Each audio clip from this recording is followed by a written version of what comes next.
न लगे मरावे, न लगे मरावे ऐसा ठाव दिला देवे, माझ्या उपकारासाठी वागविला मनुकंठी, घरी दिला ठाव अवघा सगळ ही वाव, माझ्या उपकारासाठी वागविला मनुकंठी. तुका म्हणे एके ठाई, तुका म्हणे एके ठाई कोठे माझे तुझे नाही, माझ्या उपकारासाठी वागविला मनुकंठी.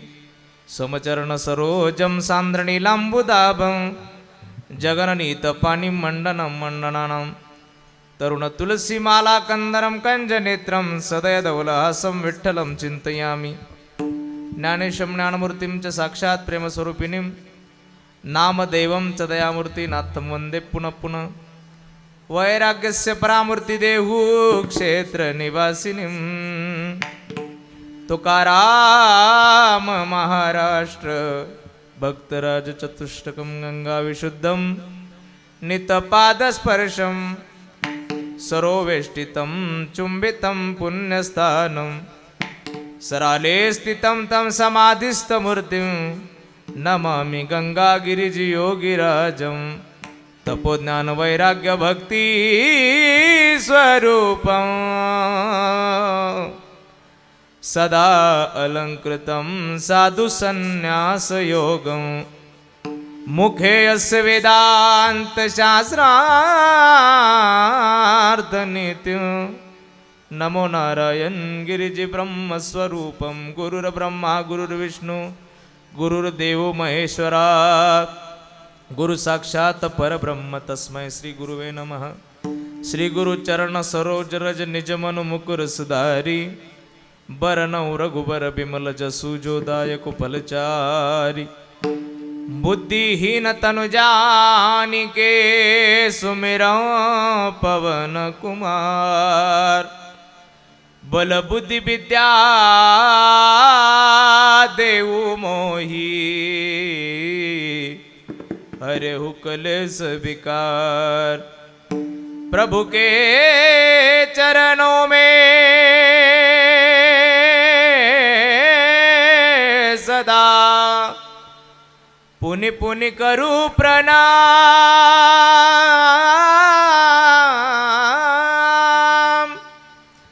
ऐसी माया तारी रे मेरे प्रियतम श्याम।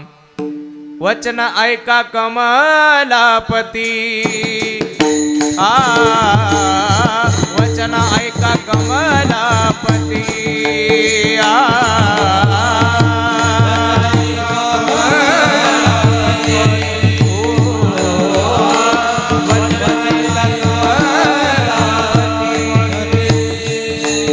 माझी रंगाची विनंती, माझी रंगाची विनंती, विनंती कर जोडितो कथे काळी, आपण असावे जवळी। माझी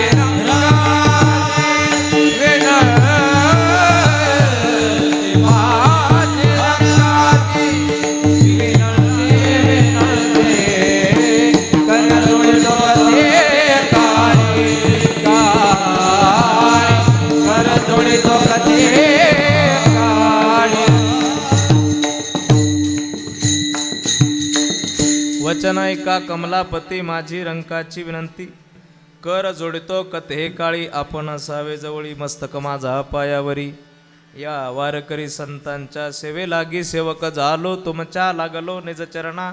अहो जी स्वामी तुक या देवा, यावरी न करावा अवहेरू, न लगे मरावे न लगे मरावे, ऐसा ठाव दिला देवे, माझ्या उपकारासाठी वागविला म्हणू कंठी प्रस्तुत। साधू संतांच्या पदस्पर्शाने पावन पुनीत झालेल्या महाराष्ट्राच्या मातेला वंदन करू। कैवल्य साम्राज्य चक्रवर्ती श्रीमंत श्री ज्ञानोबराय जगद्गुरु श्री तुकोबराय, योगीराज सद्गुरु श्री गंगागिरीजी महाराज, स्वानंद सुख निवासी ब्रह्मलीन सद्गुरु श्री नारायणगिरीजी महाराज व सकल वारकरी संतांच्या ठिकाणी साष्टांग प्रणिपात करतो आणि माझ्या कीर्तन सेवेला सुरुवात करतो। कीर्तनाला सुरुवात करण्यापूर्वी वक्ता संबंधाने काहीसा परिहार देणं क्रम प्राप्त आहे आणि म्हणून परिहार द्यायचा आहे तो असा, असणाऱ्या पुण्यक्षेत्र गुंजाळवाडी आणि या गुंजाळवाडीच्या पुण्यभूमीतील गुंजाळ परिवार आणि या परिवारातील एक ज्येष्ठ सदस्य, ज्यांना वडील म्हटलं जातं, ज्यांना बाप म्हटलं जातं, ज्यांना आधार म्हटलं जातं, असे या गुंजाळ परिवाराचे वडील कैलासवासी महादू जानूजी पाटील गुंजाळ अर्थात महादू आप्पांना आज आपल्यातून जाऊन 1 वर्ष पूर्ण झाले। वैदिक सनातन हिंदू धर्म नियमानुरूप आत्म्याने देहाचा त्याग केल्यानंतर क्रमशः काही दिवसानंतर, काही वेळेनंतर काही विधी केले जातात। त्यातला अत्यंत महत्त्वपूर्ण मानला जाणारा पिंडदानाचा सोहळा आहे। तुमच्यातून आमच्यातून एखादी व्यक्ती गेली का तिच्या निमित्ताने वर्षभर काही विधी केले जातात, वर्षभर तिच्या निमित्ताने काही विधी केले जातात। मग पहिल्या दिवशी केला जातो त्याला अग्निदान सोहळा म्हणतात, दुसऱ्या दिवशी करतात त्याला रक्षाविधी म्हणतात, त्याला सावडणं आपल्याकडे असं म्हटलं जाते। बरोबर 10 दिवसानंतर करतात त्याला दशक्रियाविधी असं म्हणतात, पिंडदान सोहळा म्हणतात। बरोबर 13 दिवसानंतर करतात त्याला 13वा, प्रत्येक महिन्याला केलं जातं त्याला मासिक श्राद्ध, आणि 1 वर्ष झाल्यानंतर केलं जातं त्याला वर्षश्राद्ध असं म्हटलं जाते। हे श्राद्धाच्या निमित्ताने बोलतोय म्हणून सांगतोय, आपल्याकडे हे ज्ञान असावं म्हणून। आमच्यातून गेलेल्या व्यक्तीच्या निमित्ताने आम्ही वर्षभर काही कर्म करतो, कसे करतो विचारल्यानंतर श्रद्धेने करतो असं आमचं उत्तर आहे। आम्ही श्रद्धेनेच करतो, परंतु का करतो असं विचारल्यानंतर फक्त आमच्या मागचे मंडळी करत आले म्हणून आम्ही करतो एवढंच आमच्याकडे उत्तर आहे। आम्ही का करतो याचं मात्र आमच्याकडे अज्ञान आहे। खरं तर आम्ही का करतो याचं आमच्याकडे ज्ञान असणं अत्यंत गरजेचं आहे, कारण कुठल्याही गोष्टीचं ज्ञान तुमच्याकडे जेव्हा असेल त्यावेळी ती गोष्ट करण्यामागे श्रद्धा अजून वाढते। आणि म्हणून आम्ही हे का करतो तर याचं उत्तर गरुड पुराण नावाच्या ग्रंथात आलंय। आमच्या घरातली एखादी व्यक्ती गेली तर तिला अग्निदाग देऊन आल्यानंतर 10व्या पर्यंत एक ग्रंथ आपण घरात वाचतो। कुठला दादा, कुठला ग्रंथ वाचतो? 10 दिवस घरात गरुड पुराण वाचतो, बरोबर? गरुड पुराण वाचतो। बऱ्याच जणांना माहिती आहे की घरात 10 दिवस गरुड पुराण नावाचा ग्रंथ वाचला जातो, पण तो फक्त वाचला जातो बरं का, ऐकला जात। पण ब्राह्मण देवतेला उक्त देईल राहतं, तू आपलं वाचून घे, हे की नाही, आम्ही ऐकत नाही। पण गरुड पुराण नावाचा ग्रंथ आम्ही जर कदाचित लक्ष देऊन ऐकला तर आमच्या लक्षात येईल की आमच्या आईच्या निमित्ताने, आमच्या वडिलांच्या निमित्ताने आम्ही हे पिंडदान का करतो, पिंडदान का केलं पाहिजे, 1 वर्ष झाल्यानंतर श्राद्ध का घालावं, प्रत्येक महिन्यालाच मासिक श्राद्ध का केलं पाहिजे, 13 दिवसानंतरच 13व्याचा विधी का करावा, 10व्याच्या दिवशी 10च पिंड का व्हावे याचं चिंतन गरुड पुराणात आलंय. आणि मग त्याचं आमच्याकडे ज्ञान असावं. गरुड पुराण असं सांगते, आमच्यातून गेलेली व्यक्ती ज्या दिवशी आमच्यातून जाते त्या दिवशी त्याचं फक्त शरीर जाळलं जातं. हे जे नासकं शरीर आहे, हे पंचतत्वाचं शरीर आमच्यातून जातं, त्याला जाळलं जातं. पण याला चालवणारा बोलवणारा शुद्ध चैतन्य आत्मा जो आहे तो आत्मा कधी मरत नाही. गीताशास्त्रामध्ये भगवान श्रीकृष्ण परमात्मा अर्जुनाशी संवाद करत असताना 2ऱ्या अध्यायामध्ये बोलतात की अर्जुना, जीव जरी गेला, शरीर जरी गेलं तरी आत्मा कधी जात नाही, कारण आत्म्याला मरण नाही. नैनम छिंदंती शस्त्रांनी नैनम दहती पावक न चैनम क्लेदे अंत्यापन शोषयती मारुत. बरं का, न जायते मियते वा कदाचिन. 2ऱ्या अध्यायात मग चिंतन आलंय, न जायते म्रियते वा कदाचिन नायम भूत्वा भवितावान भूय अजो नित्य शाश्वतोयम पुराणो न हन्यते हन्यमाने शरीरे. शाश्वत तत्व जर जगाच्या पाठीवर कुठलं असेल तर ते आत्मतत्व आहे. आत्मा कधी मरत नाही, आत्म्याला मरण नाही. मग जर आत्मा मरत नसेल पण आमच्यातून गेलेल्या माणसाला, शरीराला आम्ही जाळून आलो असेल, तर मग आत्मा मरत नाही तर आत्मा जातो कुठे, असा प्रश्न तुमच्या समोर आला असेल ज्यांनी माझं मागचं चिंतन व्यवस्थित ऐकलं असेल. मग आत्मा कुठे जातो? गरुड पुराण सांगते आत्मा कुठे जात नाही. 1 दिवसापर्यंत, 1 वर्षापर्यंत आत्मा तुमच्या आमच्यात राहतो. हे माझ्या मनातलं सांगणार नाही, गरुड पुराण नावाचा ग्रंथ आहे. तुम्हाला माझ्यावर विश्वास नाही बसला तर तुम्ही तो उघडून बघा, वाचून बघा. त्याच्यानंतर गरुड पुराणाच्या नंतर न्यायशास्त्र नावाचा एक छोटासा ग्रंथ येतो बरं का नरेंद्र भाऊ, न्यायशास्त्र नावाचा. न्यायशास्त्रसुद्धा उघडून बघा, त्याच्यात तुम्हाला सुंदर चिंतन पाहायला मिळेल की 1 वर्षापर्यंत आत्म्याची गती काय असते. 1 वर्षभर आत्मा आमच्यातून जात नाही. मग काय करतो आत्मा? तर 1 दिवस अग्निदाग देऊन आल्यानंतर आत्मा 1 दिवसापर्यंत आपल्या घरात राहतो. रक्षाविधी झाल्यानंतर आत्म्याला घराच्या बाहेर म्हणजे उंबऱ्याच्या बाहेर निघायला परवानगी मिळते, तो पंचक्रोशीत विहार करू शकतो. त्या दिवसापासून 10व्याच्या दिवसापर्यंत आत्मा आपल्या घरात राहतो. 10व्याच्या दिवशी काक स्पर्शविधी संपन्न झाला की आत्मा इहलोकातून मुक्त होतो. मग बघा, बऱ्याच ठिकाणी कावळा शिवल्यानंतर टाळी वाजवण्याची पण प्रथा आहे की आत्मा मुक्त झाला म्हणून. मग 10व्याच्या दिवशी इहलोकातून मुक्त झालेला आत्मा लगेच परलोकात जागा, लगेच त्याला परलोकात जागा मिळत नाही. नाही तर आमच्याकडे खेडोपाडी आपल्याकडे एक भाबडी कल्पना अशी आहे, एखादी व्यक्ती आपल्यातून जर गेली आणि 4-2 महिन्यात जर एखादं बाळ घरात जन्माला आलं तर आम्ही लगेच सुरू होऊन जातो, म्हातारी पोटाला आली, म्हातारा पोटाला यायला इतके पुण्याचे पुतळे अजून मृत्यू लोकात जन्माला आले. ऐकून घ्या माझं, देवाच्या बापाला सुद्धा पुनर्जन्म 1 वर्षाच्या आत मिळालेला नाही. कर्मे दशरथ वियोगे मेला. बरं का, देवाच्या बापाला मिळालं नाही. आणि मग कुणालाच या मृत्यू लोकात पुनर्जन्म 1 वर्षाच्या आत मिळत नाही असं गरुड पुराण सांगते. मग वर्षभर जर आत्म्याला मुक्ती मिळत नसेल महाराज, तर ह्या लोकातून मुक्त झालेला आत्मा जातो कुठे? तर ते सुद्धा गरुड पुराण असं सांगते, वर्षभर तो आत्मा आकाशाच्या निर्वात पोकळीत भ्रमण करतो. मग निर्वात पोकळीत भ्रमण करत असताना त्या आत्म्याकडून काय केलं जातं? तर त्या आत्म्याकडून घालेलं आयुष्यभराचं पाप पुण्य जे आहे, त्या पाप पुण्याचा लेखाजोखा चित्रगुप्ताद्वारे केला जातो. आता थोडंसं किचकट वाटत असेल पण ऐका, आम्ही जे आयुष्यभर पाप पुण्य करतो त्याचा हिशोब चित्रगुप्त नावाचा मंत्री ठेवत असतो. हा देवाच्या दारात एक मंत्री आहे. मग आम्ही केलेलं पाप पुण्य म्हणजे कोणतं? एकट्या बसल्या कोरलेल्या बांधाचा फोटो सुद्धा तो काढून ठेवतो. पहा कोण? चित्रगुप्त. आम्हाला वाटते कोणी पाहत नाही. आमची गत त्या मांजरासारखी आहे. पिते दूध डोळे मिटुनी, बरं का, जात मांजराची मनी चोरट्याच्या कारे भीती चांदणाची. मांजरीला वाटते मला कोणी पाहत नाही. आणि पातीला तोंड घालायला गेली की मग मालकीनबाई मागून सांडूस फेकून मारते, तेव्हा त्या मांजरीला कळते मला कोणीतरी पाहिलं आणि मग ती धाव घेते. तसं आयुष्यभर पाप पुण्य करताना आम्ही मागे पुढे पाहत नाही, पण चित्रगुप्ताच्या तावडीत सापडलो की मग विचार करतो, अरे नसतं केलं तर बरं झालं असतं. मग पाप पुण्याचा लेखाजोखा करून आजच्या दिवशी आत्म्याला त्याच्या पुण्यगतीनुसार सद्गती मिळते आणि त्याच्या दुर्गतीनुसार, त्याच्या पापानुसार त्याला दुर्गती मिळते. आणि म्हणून आमच्याकडे एक सामर्थ्य आमच्या हिंदू धर्माने, आमच्या हिंदू धर्माच्या ग्रंथाने आम्हाला दिलं आहे. आमच्यातून गेलेल्या सदात्म्याला आम्ही सद्गती मिळावी याच्यासाठी वर्षभर पुण्यकर्म करून जे पुण्य आम्ही जमवत असतो त्या पुण्याची पुंजी आज आपण त्यांच्याबरोबर देऊ शकतो. आता विज्ञानाचं 21वे शतक आहे, विज्ञानाचं युग आहे, एज्युकेटेड माणसं आहेत. माणसं विचार करतील, बाबा काही सांगता तुम्ही, मग इथं केलेलं पुण्य कुठे तिथे जात असते काय? काही सांगता तुम्ही, आम्ही काही कसं ऐकावं बुवा, नाही का? आता कसं ऐकेल कोणी? विज्ञानाचं युग आहे. पण विज्ञानाच्या युगाला पटेल असा दृष्टांतही मी जमा करून ठेवला आहे नरेंद्र भाऊ. एक पोरगा अमेरिकेला शिकत होता, ऐका बरं. पोरगा अमेरिकेला शिकत होता आणि त्याने आपल्या वडिलांना फोन केला, बाबा, ओ बाबा, काय करताय बाबा? वडिलांनी सांगितलं, बाबा काही नाही, पाऊस झालाय, पेरणी झाली आहे, गवत उगलंय, बाया बघतोय खुरपण्यासाठी, काम चालू आहे शेताचं. पोराने सांगितलं, बाबा माझं शेवटचं वर्ष सुरू आहे आता कॉलेजचं, एवढ्या 2 महिन्यानंतर मला एक नोकरी मिळणार आहे, 2 लाख रुपये महिन्याला पगार मिळणार आहे बाबा. ज्या दिवशी मी नोकरीला लागणार ना बाबा, त्या दिवसापासून तुमच्या पायाला सुद्धा चिखल लागू देणार नाही बाबा, काळजी करू नका. पण बाबा ऐका, माझं शेवटचं वर्ष आणि उद्या माझा शेवटचा पेपर आहे बाबा. पण उद्याच्या शेवटच्या पेपरसाठी 2 लाख रुपये कॉलेजची फी भरणं बाकी आहे. उद्या जर तेवढी फी गेली नाही, मला पेपरला बसू देणार नाहीत बाबा. काही करा, 2 लाख रुपये पाठवा. अमेरिकेवरून पोराचा फोन होता. गुंजाळवाडी गावातल्या त्या शेतकरी बापाने हातातलं सगळं काम खाली ठेवलं आणि गावातल्या 4-2 पाटलांच्या दारात गेला, हात जोडले, द्यावं पाटील माझ्या पोरासाठी पैसे. त्या बापाने 2 लाख रुपये जमवले, ऐका. आणि 2 लाख रुपये जमून तो बाप गुंजाळवाडीच्या बस स्टँडवर आला आणि बस स्टँडवर येऊन त्याने अमेरिकाची बस धरली आणि अमेरिकेला गेला.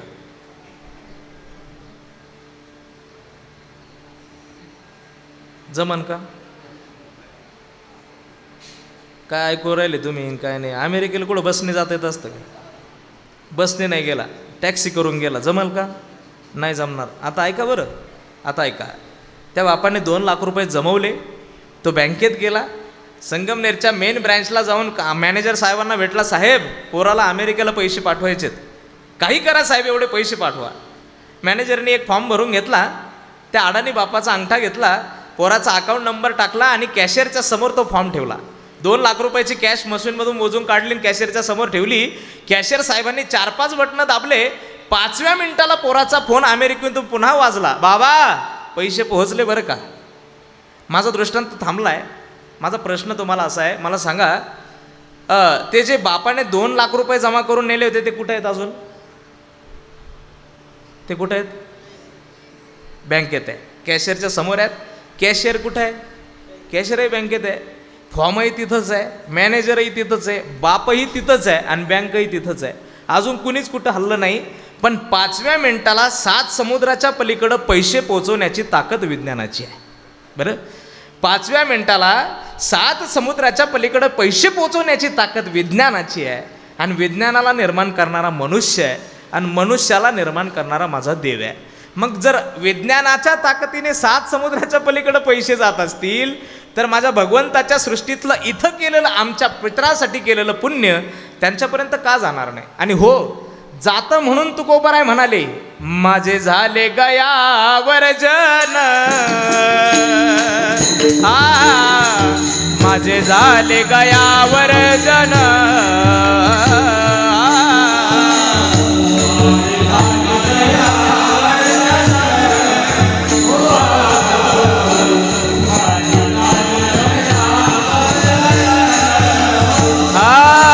फिटले पितरांचे ऋण, फिटले पितरांचे ऋण, माझे झाले गयावर जन, माझे झाले गयावर जन.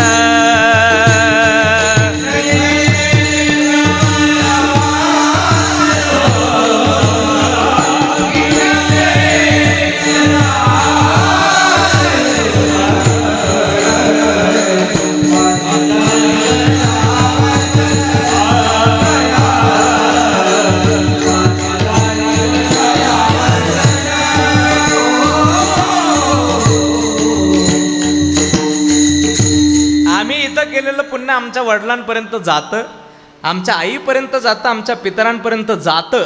म्हणून तुकोबाराय म्हणतात, माझ्या आईचं माझ्या वडिलांचं पिंडदान मी केलं.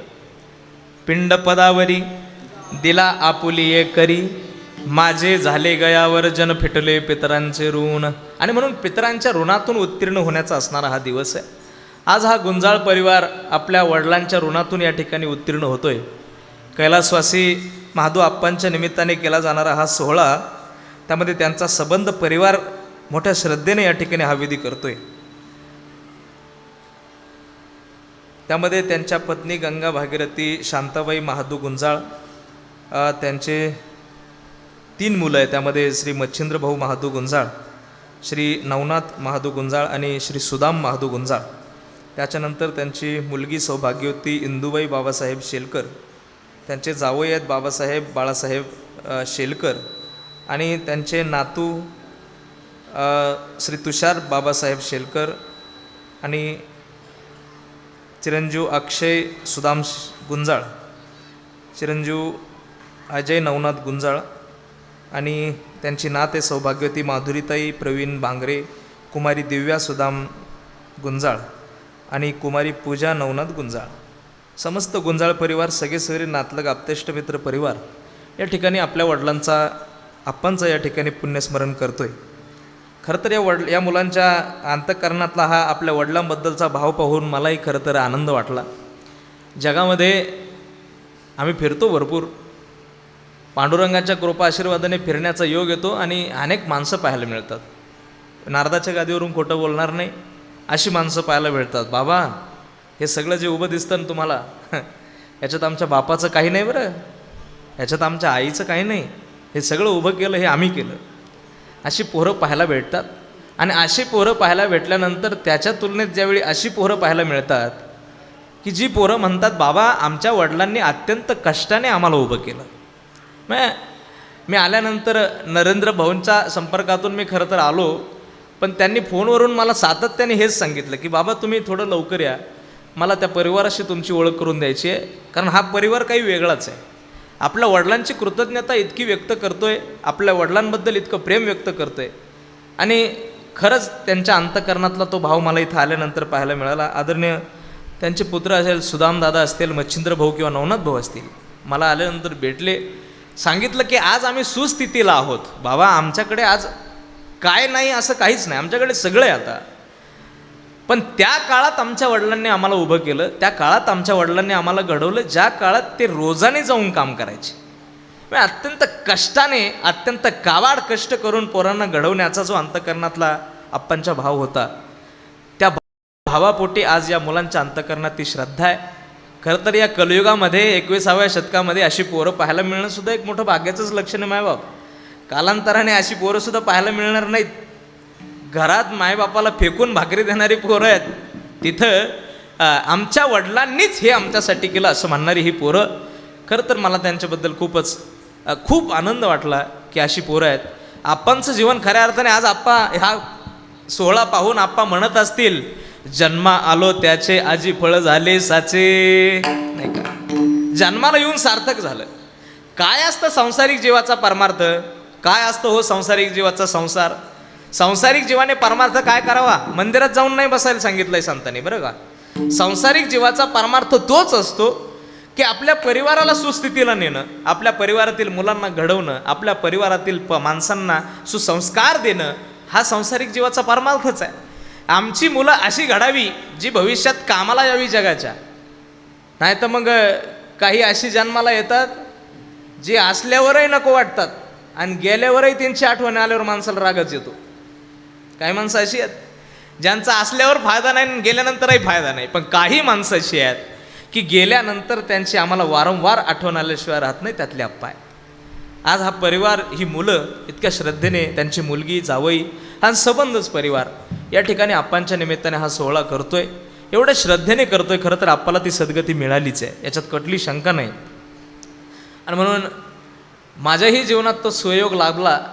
तसं तर मी आज गादीवरून खोटं बोलणार नाही नरेंद्र भाऊ, अनेक कार्यक्रम करावे लागले, कोविडच्या काळात अनेक कार्यक्रम केले.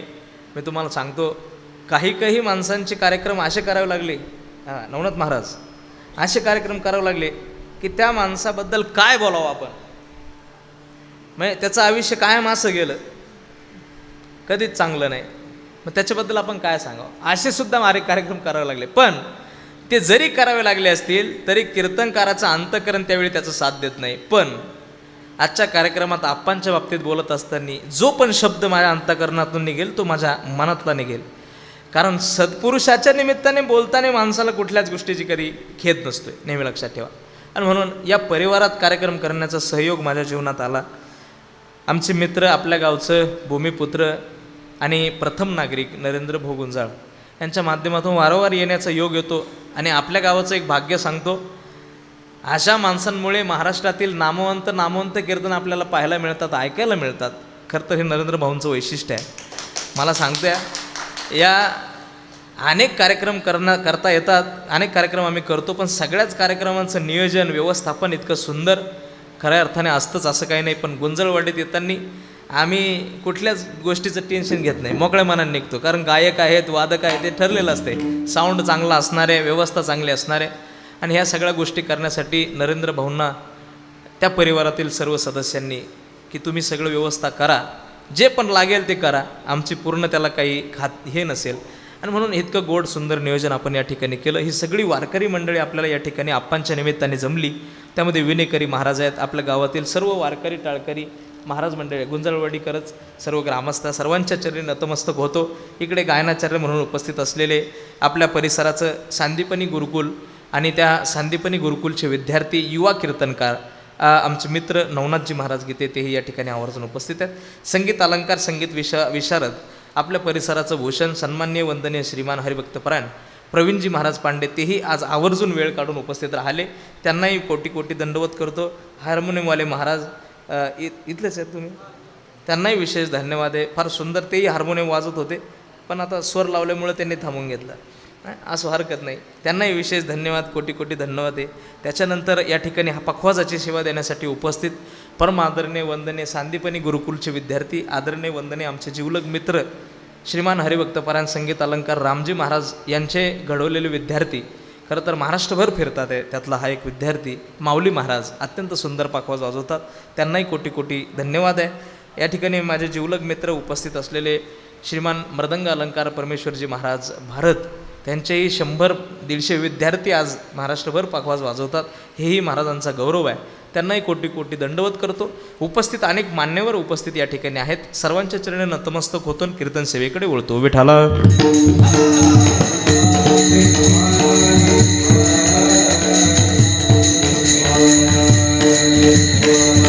विठाला विठाला विठाला विठाला विठाला विठाला. हो, बघा, या मृत्यू लोकात जन्माला आल्यानंतर प्रत्येक जीव उपकाराशिवाय पाऊल पुढे टाकू शकत नाही.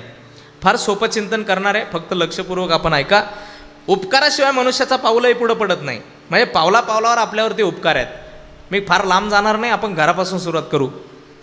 रात्री झोपून सकाळी आपण उठतो, हे कोणाचे तरी आपल्यावरती उपकार आहेत. सकाळी उठल्यानंतर मला आठवतं गुंजाळवाडीला मला कीर्तन आहे, हे माझ्यावर कोणाचे तरी उपकार आहेत. मी कीर्तनाला निघाल्यानंतर माझी आई, माझी बायको, माझी बहीण माझ्या हातात पोह्याची प्लेट आणून देते आणि ती प्लेट आणून देताना ती विष न कालवता मला पोहे खाऊ घालते. हे तिचे माझ्यावरती उपकार आहेत. माझ्या पोटात जाणारं अन्न पचतं, हे सूर्याचे माझ्यावरती उपकार आहेत.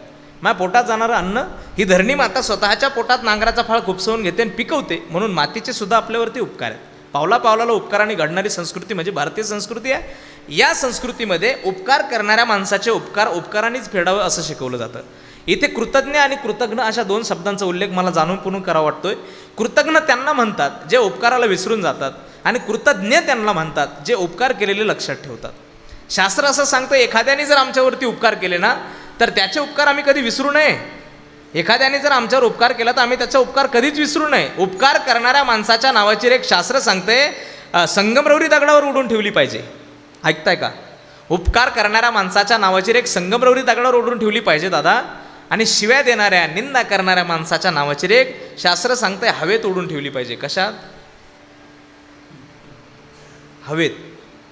त्याच्या पुढे शास्त्र सांगते निंदा करणाऱ्या, शिव्या देणाऱ्या माणसाच्या नावाची रेख पाण्यात उडून ठेवली पाहिजे.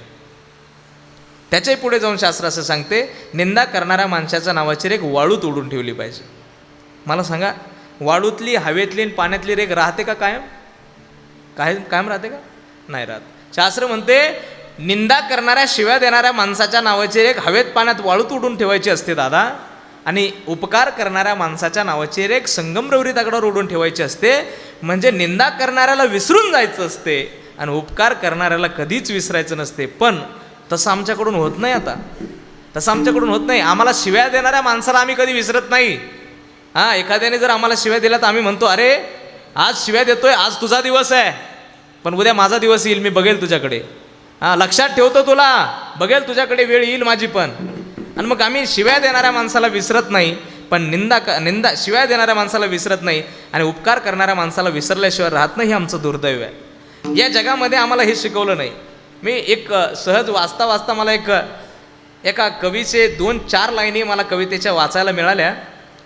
एक कवी रस्त्याने चालला होता आणि रस्त्याने चाललेला तो कवी, एक झाड त्याच्या उजव्या हाताला, वाळलेलं झाड ते जळत होतं आणि ते वाळलेलं झाड जळत होतं, तर जळणाऱ्या त्या झाडावरती काही पक्षी बसलेले होते.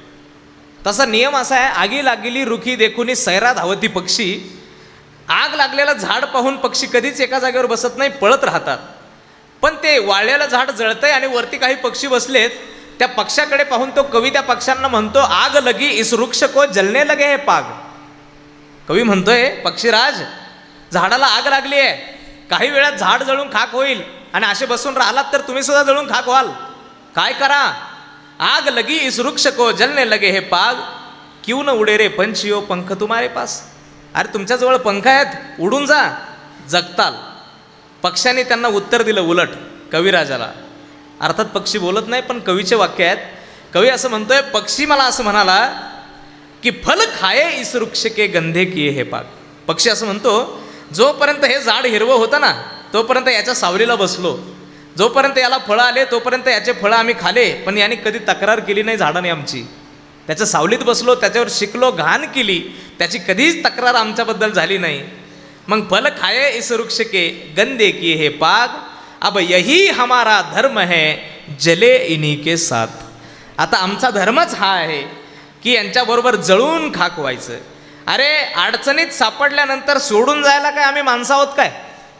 असे पक्षी म्हणाले. अडचणीत सोडून जाणारा माणूस आहे, अडचणीत सोडून जाणारे माणसं पाहायला मिळतात. पण हो, आम्ही आमच्यावरती उपकार करणाऱ्या माणसाला आम्ही नेहमी लक्षात ठेवलं पाहिजे. शास्त्र असं सांगते, उपकार आमच्यावरती काय आहेत, तर सगळ्यात पहिले उपकार आमच्यावरती आहेत ते आईवडिलांचे आहेत. दुसरे उपकार आमच्यावर आहेत संतांचे, तिसरे उपकार आहेत भगवंताचे, आणि चौथे उपकार आहेत या मातीसाठी बलिदान देणाऱ्या शूरवीर सैनिकांचे. विठाल विठाल विठाल विठाल विठाल विठाल विठाल विठाल. हो, आमच्यावरती आमच्या आईचे आणि वडिलांचे अनंत उपकार आहेत, माईबापाचे अनंत उपकार आहेत. केले उपकार सांगू मी काय,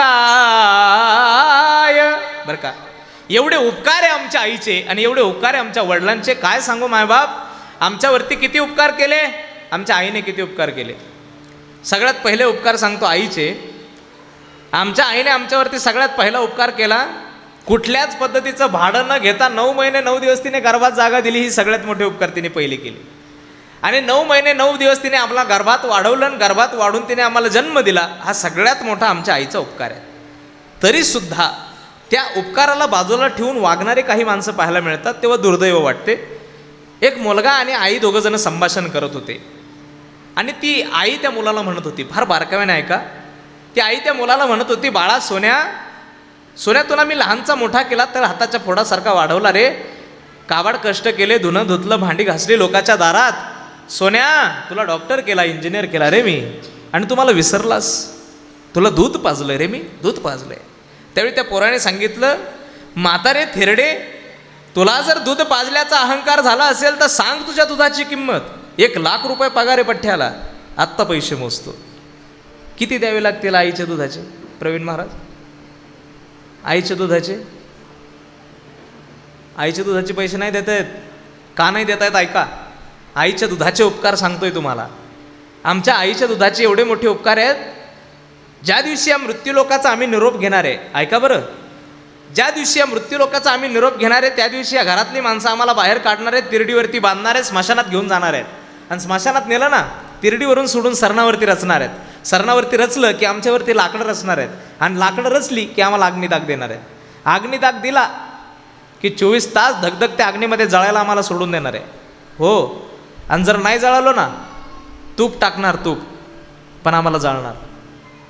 नाही जाळालो ना तरी पण मीठ मारणार पण आम्हाला जाळणार. 24 तास धगधगत्या अग्नीमध्ये शरीर जळतं आमचं, तर या शरीराचा एकही अवयव शिल्लक राहत नाही, पण आईच्या दुधापासून बनलेल्या अस्थी तशाच सापडतात. हे आईच्या दुधाचे उपकार आहेत. अस्थीला गेल्यानंतर आईच्या दुधापासून बनलेल्या अस्थी तशाच असतात. हे दुधाचे उपकार आहेत. अग्नी सुद्धा आईच्या दुधापासून बनलेल्या अस्थीला जाळू शकत नाही. म्हणून पहा, आत्ता मागे उत्खननामध्ये हडप्पा संस्कृतीतील काही पुरातन तत्वखात्याला माणसं जी पुरून मेली होती त्यांची हाडं अजून सापडली. 5000 वर्षापूर्वी माती खाली दबून मेलेली माणसांची हाडं सुद्धा अजून तशीच आहेत. त्याला सुद्धा आईच्या दुधापासून बनलेल्या अस्त्यांना कोणी काही करू शकलं नाही. हे आईच्या दुधाचे उपकार आहेत. मग हे उपकार जगाच्या पाठीवर कोणी करत नाही. आमच्या वडिलांनी आमच्यावरती उपकार केले. मी तुम्हाला एक सांगतो, ज्या दिवशी आम्ही शाळा कॉलेजला गेलो ना, त्या दिवशी आमच्या कॉलेजमधून आम्हाला 10 लाख रुपये फी मागितली. डॉक्टर व्हायचं आहे आपल्याला, इंजिनियर व्हायचं आहे, 10 लाख रुपये फी कॉलेजने मागितली. आणि आमच्या वडिलांची आमची परिस्थिती 10 लाख भरण्याची नव्हती. आमचा तो शेतकरी बापाने आमच्या शेतकरी बापाने त्याच्या स्वतःसाठी त्याने कधीच कुणापुढे हात जोडला नाही. आमच्या बापाने कधीच कुणापुढे हात जोडला नाही. पण तोच बाप ज्या दिवशी आम्हाला कॉलेजला 10 लाख भरायचे असतात ना, त्या दिवशी तोच बाप आमचा गावातल्या सावकाराच्या उंबऱ्यात जाऊन डोक्यावरचा फेटा काढतो आणि त्याच्या उंबऱ्यावर ठेवतो आणि हात जोडून म्हणतो, पाटील सावकार, मा पोरासाठी पैसे द्या, मा पोरगा इंजिनियर होईल, डॉक्टर होईल, पाटील तुमचे पैसे मी पूर्ण मागे करेल. नाही जमलं ना पाटील तर शेती विकील, पण तुमचे पैसे दिल्याशिवाय राहणार नाही. अरे स्वतःसाठी ज्याने आपला स्वाभिमान कधी गहाण ठेवला नाही, तो बाप आमच्यासाठी त्याचा स्वाभिमान दुसऱ्याच्या उंबऱ्यावरती नेऊन ठेवतो. त्या बापाने आमच्यासाठी उपकार केले नाही असं म्हणता येत नाही. आमच्या आईचे आमच्यावर उपकार आहे, आमच्या वडिलांचे आमच्यावरती अनंत उपकार आहे. आणि या परिवाराचं मला खरं कौतुक वाटते. ज्या दिवशी आल्यानंतर मला खरंच नरेंद्र हो अंतःकरणापासून सांगतो मी, मला खरंच त्यांच्या 3ही मुलांशी बोलून समाधान मिळालं. त्यांनी मला ज्यावेळी सांगितलं की बाबा खूप कष्टाने आमच्या वडिलांनी आमच्यासाठी आम्हाला हे उभं केलं.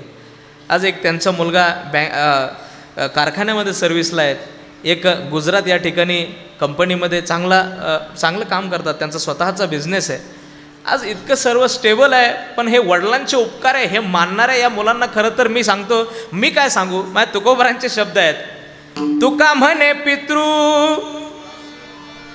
आशीर्वाद देती, तुका म्हणे पितृ आशीर्वाद देती.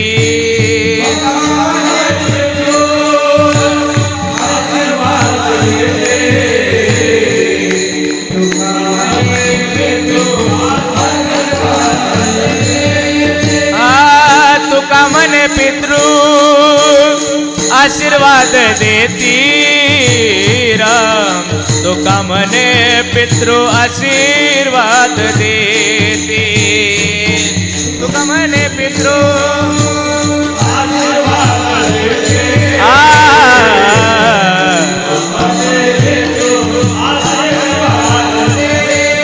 हे कल्याण इच्छिती तया कुळा, कल्याण इच्छिती तया कुळा,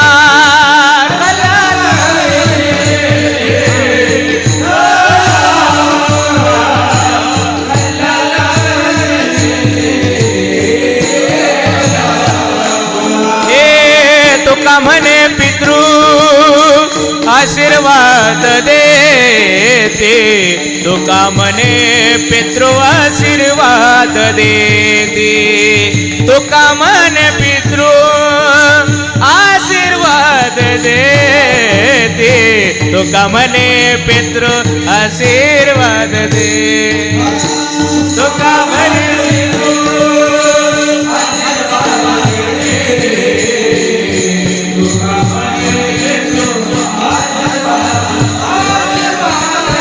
जय हो.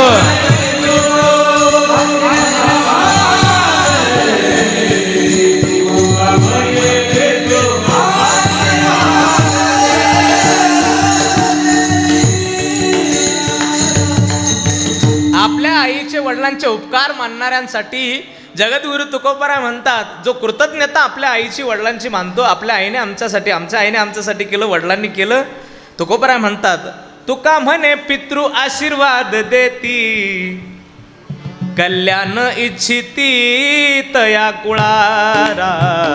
नाही का त्या परिवाराचं कल्याण व्हावं असा आशीर्वाद त्या पितरांकडून मिळतोय. आणि म्हणून जगद्गुरु तुकोबराय ज्ञानोबराय सुद्धा वर्णन करतात, सकल तीर्थाची धुरी जे का माता पितरे, बरं का, तया सेवेसी किर शरीरे लोन कीजे, त्यांची सेवा आम्ही करा. हां, हे संतांनी सांगितलं म्हणून सांगतोय. आणि हो, त्यांच्या सेवेच्या पुढे जाऊन जगाच्या पाठीवर दुसरी सेवाच कुठली नाही. पंढरपूरच्या पांडुरंगाच्या दर्शनाला गेल्यानंतर आम्ही दर्शन घेतो, 5-5 तास 4-4 तास उभं राहून दर्शन घेतो. त्या पांडुरंगाला कोणी आणलं पंढरपुरात? तुम्हाला काही कल्पना आहे का बुवा? असं विचारतो बुवा, पांडुरंगाला कोणी आणलं तिथं?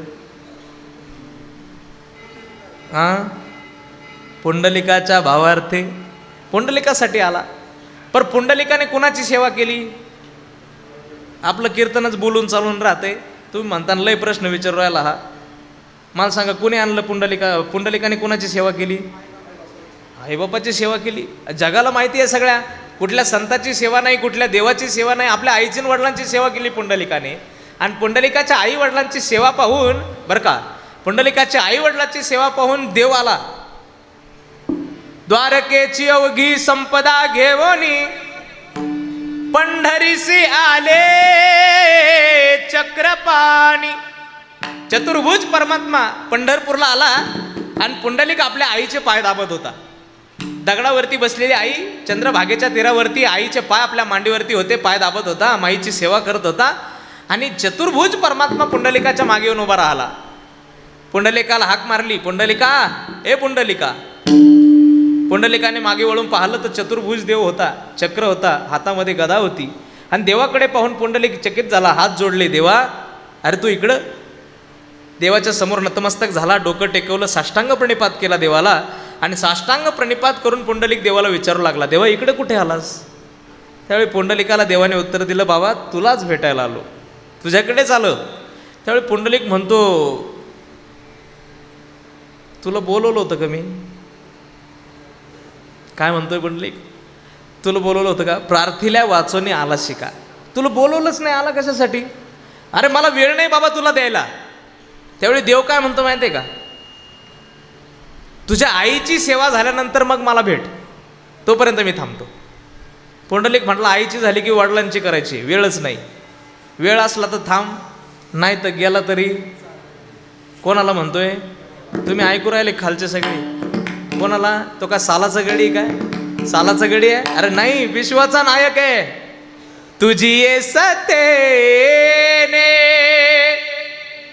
वेदासी बोलणे,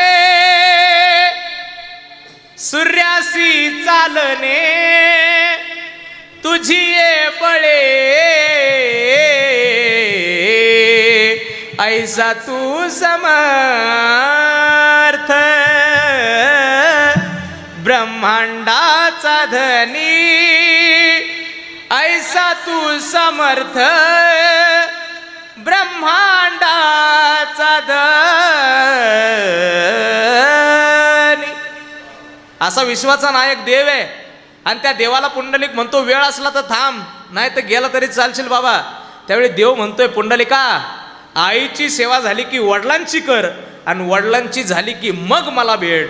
मग पुंडलिक म्हणतोय, मग एक काम कर, उभा राहा. मग पुंडलिकाने वेट भिरकावली आणि त्याच्यावरती देव उभा राहिला. तो देव 1 नाही, 2 नाही, 3 दिवस नाही, महिने नाही, वर्ष नाही, युगे 28 विटेवरी उभा, वामांगी रखुमाई दिसे दिव्य शोभा. तो देव आजही तिथे उभा आहे. हा फक्त पुंडलिकाच्या भावार्थामुळे उभा आहे.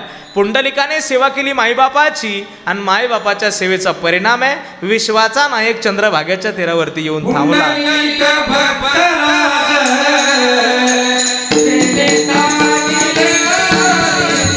जय हो, जय हो.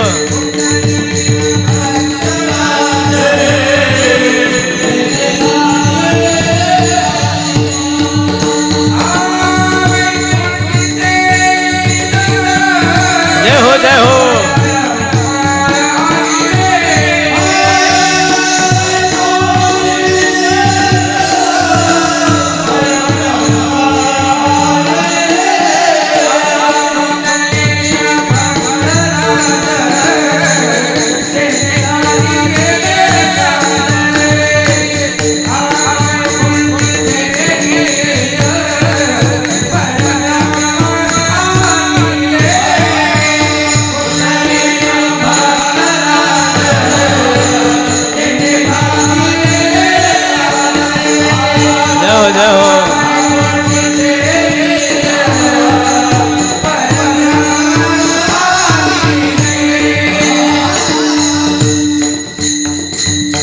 पुंडलिकासाठी आला पुंडलिक भक्तराज. त्या पुंडलिकासाठी देव आला. जसा देव पुंडलिकासाठी आला तसा आमच्यासाठी सुद्धा यायला पाहिजे आणि आमच्यासाठी सुद्धा तो येऊ शकतो जर आमच्याकडे तेवढी सेवा असेल. मला कोणीतरी म्हटलं, मी जे प्रसंग घडले ते सांगतो. 1 वर्षापूर्वी मला खरंच कोणीतरी म्हटलं की मी नाव नाही सांगणार, म्हणे बाबा हे आईन बापन लय सांगता कीर्तनात, तुम्ही कीर्तनात नका सांगा जो एवढं, ते काय कीर्तनाचा विषय आहे काय? खरं सांगतो नारदाच्या गादीवर, हे आई बाप एवढं नका सांगा जो कीर्तनाची मर्यादा आहे नाही का. भक्ती ज्ञान विरहित गोष्टी इतरांना कराव्या, प्रेम भरे वैराग्याच्या युक्ती विवराव्या, ऐशी कीर्तन मर्यादा आहे संतांच्या घरची. कीर्तन मर्यादा सांगितली त्याने मला, अभ्यासू होता. पण मी म्हटलं बाबा तुमचं मला पटलंय, कीर्तनात आईबाप नाही सांगितले पाहिजे, कीर्तनात तेच सांगितलं पाहिजे जे कीर्तनाची मर्यादा आहे. पण कीर्तना समोर आलेले, कीर्तनाला ऐकायला येणारे माणसं, कीर्तन ज्यांच्या कानावरती पडतंय ते माणसं, त्या सगळ्या माणसांना मंदिरात जरी येत असतील तरी मंदिरात येण्याच्या अगोदर मंदिरात येण्याच्या लायकीचं बनावं लागते सगळ्यांना. मंदिरात येण्याच्या लायकीचं बनावं लागते सगळ्यांना. मंदिरात येण्याच्या लायकीचं बनण्याची सगळ्यात पहिली पायरीच आईवडिलांची सेवा आहे. जर आईवडिलांची सेवा कीर्तनात सांगून ती जर झाली तर मग माणसं मंदिरात येतील ना. मायबापाचं जर जीवनामध्ये त्यांच्या जीवनात जर सुख नसेल तर किती मंदिरात येऊन पूजा केली तर फायदा होईल. तुम्हाला एक पूजा सांगू का, संसारिक आहोत तुम्ही आम्ही सगळे, एक पूजा सांगतो. तुमच्या घरात तव्यावरती सगळ्यात पहिली बनणारी भाकरी जर तुमच्या गरम गरम भाकरी जर तुमच्या वडिलांच्या ताटात गेली ना तर ती जगातली सगळ्यात मोठी देवाची पूजा आहे. तुमच्या ताटात तुमच्या तव्यावरती बनणारी सगळ्यात पहिली पोळी जर आपल्या आईच्या ताटात गेली ना तर ती जगातली सगळ्यात मोठी पूजा आहे. काय असती पूजा वेगळी? संतांनी तरी कुठली वेगळी पूजा शिकवली? सावता महाराज कधी मंदिरात गेले नाही देवाच्या. सावतोबांना भेटायला आरण भेंडीला देव आला. कांदा मुळा भाजी अवगी विठाबाई माझी, सावत्याने केला मळा विठ्ठल पायी गोविला गळा. कांदा मुळा भाजी अवगी विठाबाई माझी. नरहरी सोनार हरीचा दास, भजन करीतो रात्रंदिवस. नामाचा व्यवहार तुझ्या नामाचा व्यवहार, देवा तुझा मी सोनार, देवा तुझा मी सोनार.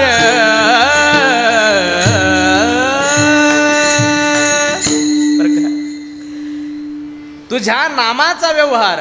नरहरी सोनार महाराज हातामध्ये घडू असायची, ते फुंकताना सुद्धा विठ्ठल विठ्ठल म्हणायचं. चांदी घासायची विठ्ठल विठ्ठल म्हणायचं, सोनं घडवायचं विठ्ठल विठ्ठल म्हणायचं. कुठल्याही कामात विठ्ठलाला विसरायचं नाही. आणि मग त्याचा परिणाम सांगतोय तुम्हाला. काम कुठलंही असू द्या त्यात भगवंताचं चिंतन आहे. त्या चिंतनाचा परिणाम असा आहे की विटेवरचा देव त्यांच्या काम करू लागला. आता एकदम शेवटचं उदाहरण तुम्हाला याच्यातलं देऊन टाकतो. सजन कसाया विकुला गे मास. बरं का, सजन कसाई नावाचे संत आहेत. ह्या सजन कसाई नावाच्या संतांचा काय उद्योग आहे माहिती आहे का? हातामध्ये एवढा मोठा कोयता आहे, एवढा मोठा कोयता आहे आणि मांस विक्रीचा धंदा आहे. मांस तोडायचं, मोजून गिराईकाला द्यायचं, हे सजन कसाई महाराजांचं काम आहे. पण त्यांच्या मांस विक्रीच्या धंद्यातला प्रामाणिकपणा इतका आहे, त्यांच्या मांस विक्रीतल्या धंद्यातल्या प्रामाणिकपणामध्ये आणि भगवंताच्या एकनिष्ठतेचा परिणाम असा आहे की सजन कसाई महाराज ज्यावेळी मांस विकायचे ना त्यावेळी विटेवरचा विठोबा, सजन कसाई महाराजांनी मांसाचे तुकडे केले का विठोबांनी काय करायचं, मांसाचे तुकडे गोळा करायचे आणि 1 किलो 2 किलो मोजून द्यायचे स्वतःच्या हाताने. मग आम्ही काम काय करतो हे महत्त्वाचं नाही, त्या कामात आमचा प्रामाणिकपणा किती आहे हे जास्त महत्त्वाचं आहे. आणि म्हणून पारमार्थिक जीवाने करायचा परमार्थ हाच आहे, सांसारिक जीवाने करायचा परमार्थ हाच आहे. आमच्या दारात येणाऱ्या अतिथीला अर्धी चतकोर भाकर देणं हा सगळ्यात मोठा परमार्थ आहे. आणि तो परमार्थ आम्हाला संतांनी शिकवला. मायबापाची सेवा आणि साधू संतांची भगवंताची सेवा ही आमच्या जीवाचं खरं तर आद्य कर्तव्यच आहे. कशासाठी दिला देव? देवे दिला देह भजना गोमटा, तो या झाला फाट बाधिकेचा. भजनाला दिला होता, खरं तर दिला भजनालाच होता, पण काय झालं? तो या झाला फाटा बाधिकेचा. बाधिकेचा फाटा म्हणजे कळतो का तुम्हाला? सांगू का तुम्हाला? कळना अशा भाषेत सांगू का? बाधिकेचा फाटा म्हणजे हे संसार. म्हणजे तुम्ही आता पहा, दिंडीला जर निघालात ना, तर तुम्ही म्हणून पहा एखाद्याला, रामभाऊ चला दिंडीला एवढ्या वर्षी. ते म्हणते, बरं का बाबा, एवढ्या स्लॅब पळला का? मग मी मोकळाच आहे. स्लॅब पळला का मी मोकळाचे. पुढच्या वर्षी स्लॅब बंगला झाला, परत म्हणा तुम्ही चालता का दिंडीला? ते म्हणते, बरं का आता एकदा नातवाचं तोंड पाहिलं ना, मोकळाची. मग काय दिंडीलाची. नातवाचं तोंड पाहतो, नातू थोडं मोठं झालं, मग विचारा चालतं का दिंडीला? ते म्हणतं, बरं काय मायाशिवाय राहत नाहीत. काय सांगावं तुम्हाला, मायाशिवाय राहत नाही. थोडं शाळेत जायला लागलं का, मग मी मोकळाची. नातू शाळेत जायला लागतो, मोठा होतो, लग्न होतं, म्हाताऱ्याला हाणून काढू न देते घरातून बाहेर, तरीसुद्धा हा अजून सुधरत नाही. याला जोडून काढते बाहेर, पण तरी हा सुधरत नाही. मग हे संसार न सुटणं, याला बाधिकेचा फाटा म्हटलाय संतांनी. आणि या संसाराशी आम्ही असे चिटकलेलो आहे, असे चिटकलेलो आहेत की या संसारापासून आम्ही कुणी ओढून काढलं तर निघू शकत नाही. इतके चिटकलेलो आहे, इतके चिटकलो आहे. आमचा मीपणा जो आहे ना, तो मीपणा आम्हाला कधीच संसारापासून बाजूला जाऊ देत नाही. आमच्यात मीपणा आहे. कोणता मीपणा? कोणालाही विचारा कसं काय चाललंय, त्यावेळी ते सांगतात बरं आहे बुवा, बरं आहे, चांगलं आहे. काय आता जे आहे ते बरं आहे. आपण म्हणावं काय झालं? काय नाही, आता काय बरं आहे. आता काय म्हणता महाराज, जे ते बरं आहे, मस्त 4 पोरं आहेत मस्त, पण काय करता? आम्ही म्हणा काय झालं, पण झालं काय? काय बाबा, आम्ही काबड कष्ट करून कमवलं हे सगळं, एक पोरगं धाडाचं निघालं नाही हो.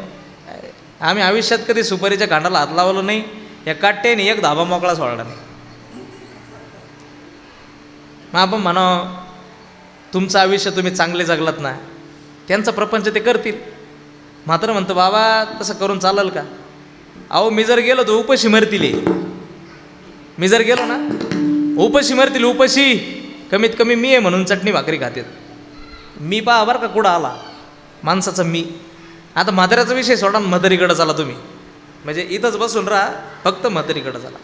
म्हातारीला जर म्हणलं ना आहे कस काय तब्येत, म्हातारी म्हणते बरी आहे बाबा, आता काय न्यावा देवानी, आता काय राहण्यात राम राहिला नाही. आपण म्हणा काय झालं, एवढी धडधाकट आहे तू, काय झालं तुला? म्हातारी म्हणते भाऊ मग धडधाकट राहून काय करतो, वरून मस्त धडधाकट दिसते पण आतून खचले ना, काय काय झालं काय तुला? म्हातारी म्हणते बाबा मस्त वाटलं होतं पोराची लग्न झाल्यावर जीवाला सुख मिळन, पण कायचं काय, जसं लग्न करून आणलं तसं उचनाक करून चालत त्यात या पुरी. अशा उलशिक माणसं संग बोलती नाही.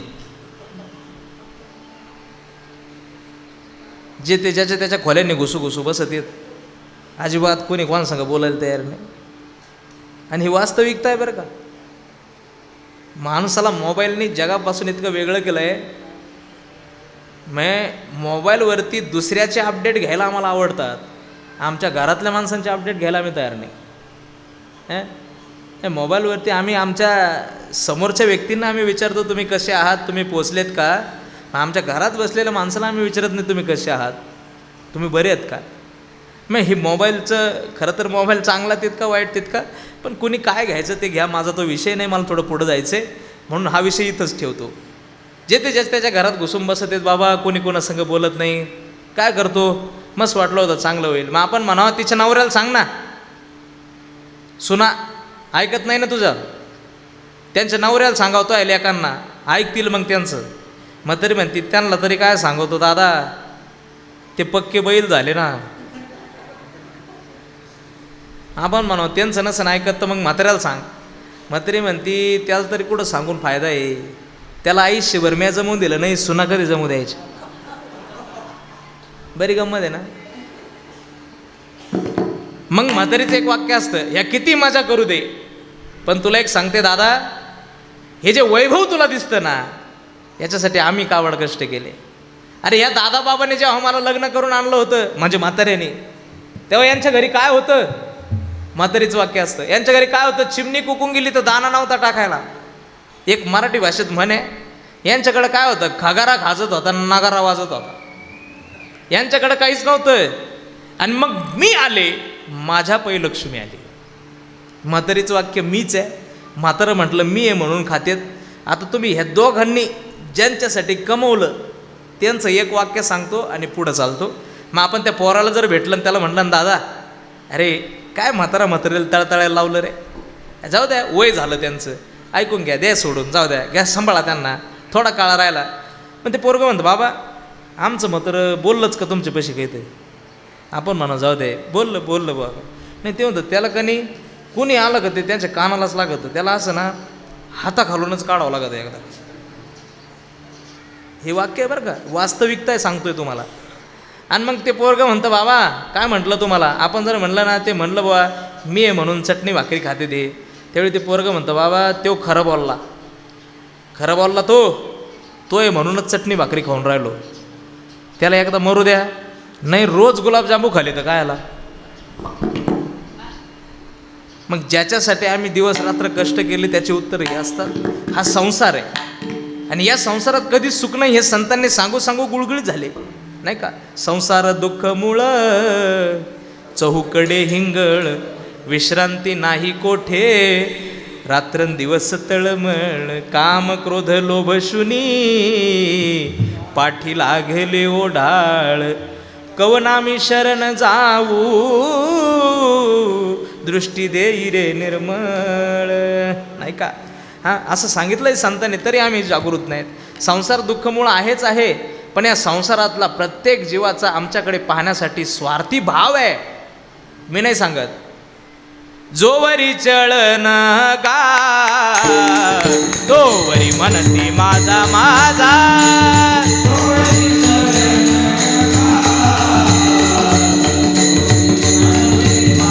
हे मानिती लहान थोर, देह सुखाची काजा,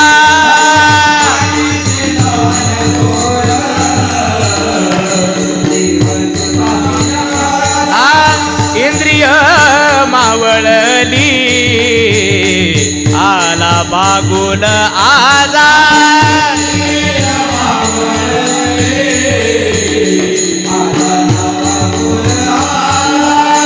कैसा विपरीत झाला हा देह नोहे तुझा, कैसा विपरीत झाला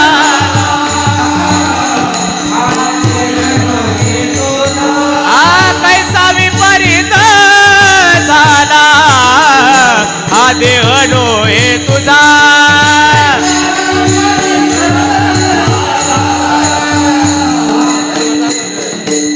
हा धर्म जागो सदैवाचा, देवा तुझ उपकारी, आधळ्या दृष्टी देई त्याचे नाव मी उच्चारी,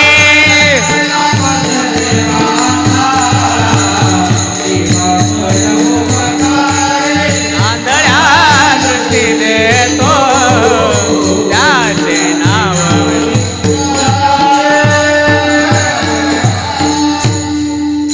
शब्द पहा महाराजांचे शब्द. जोवरी चळन गा तोवरी म्हणती माझा माझा. चळण कळतं का, चळण कळतं का, चळण बरं हे कळतं का. माझ्या बोटाकडं पहा बरं. नाही म्हणजे लक्ष देतं का पहा तुमच्या. याला काय म्हणतात, याला चळण म्हणतात. जोवरी चळण गा तोवरी म्हणती माझा माझा. महाराज म्हणतात तोवरच किंमत आहे. पेन्शिल चालू आहे तोपर्यंत म्हाताऱ्याला वेळेवर नाश्ता आहे.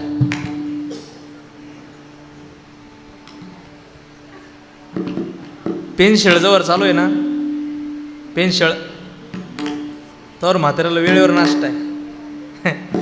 पेनशळ बंद झाली ना, तोच म्हातारा जो 7ला आंघोळ करून 8ला नाश्ता करायचा, 12 वाजेपर्यंत त्याला आंघोळीला सुद्धा पाणी नाही. वा झाल्या त्याला वा. पेन्शिल बंद झाली आणि त्याला वा झाल्या. कायची कमाल आहे. जोवरी चळण गा तोवरी म्हणती माझा माझा. आणि ज्या दिवशी त्याचा पगार बंद झाला ना, त्या दिवशी त्याची हाल ही आहे. मग त्याचा एकच उपयोग आहे फक्त. महाराज म्हणतात माझं एकही शब्द सांगणार नाही, महाराज असं म्हणतात. मग त्याचा उपयोग एकच आहे. घरातले लहान आले पोरं जर जेवत नसले तर आपण म्हणतो पप्या जेवून घे बरं. मग ते लहान पोरगं राहतं, ते म्हणतं मला नाही जेवायचं, जाय पळ. मग ती आई म्हणते घेतो का नाही जेवून पटकन, आवर पटकन आपल्याला जायचं आहे मामाच्याकडं. ते म्हणतं मला नाही जेवायचं, पळ. मग ती आई म्हणते बाय जेवलं नाही तर पाय बरं का. मग तेव्हा ते कोपऱ्यात कोण बसेल, कोण आहे, कोण आहे. भोकडी भोकडी, कोपऱ्यातला भोकडी. बरं हा भोकडी काय साधा आहे का नरेंद्र भाऊ?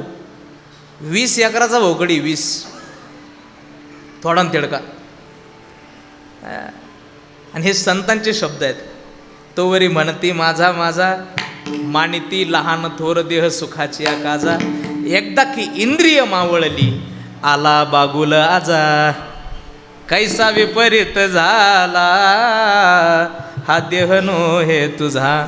मग सावध व्हायला सांगितले. मग जगद्गुरु तुकोबराय म्हणतात या सावधतेतून मनुष्याने काय घेतलं पाहिजे, या सगळ्या चिंतनातून मनुष्याने काय घेतलं पाहिजे की या मृत्यू लोकात सगळ्यात पहिली सेवा, दुसरी सेवा, तिसरी सेवा, आणि जीवाचा शेवट जिथे करायचा आहे तो जीवाचा शेवट अहम ब्रह्मास्मीपाशी आहे. की मीच ब्रह्म आहे याची अनुभूती येणं याला जीवाचा शेवट म्हणतात.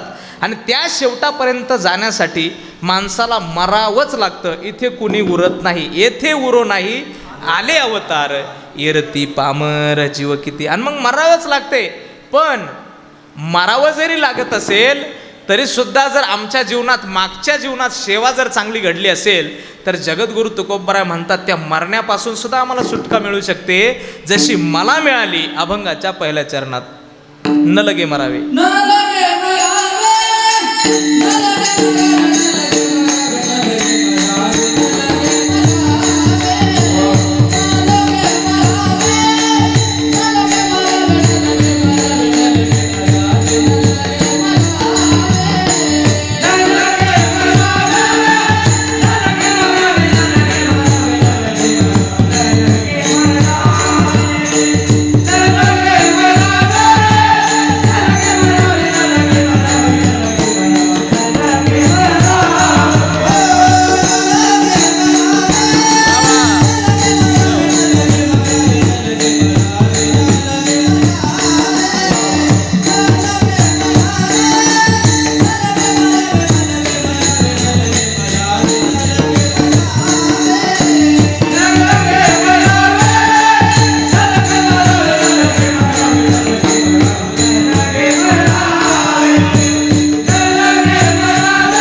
उपकारासाठी उपकारासाठी उपकारासाठी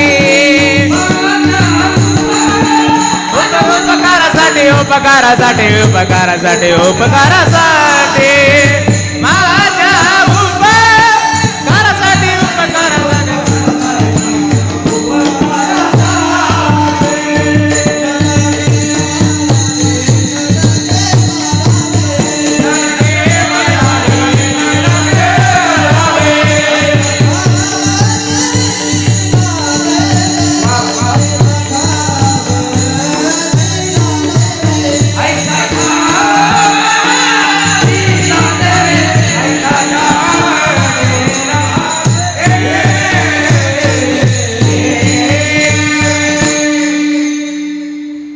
एकदा जोरदार टाळी वाजव यांच्यासाठी. वा, क्या बात आहे. न लगे मरावे ऐसा ठाव दिला देवे.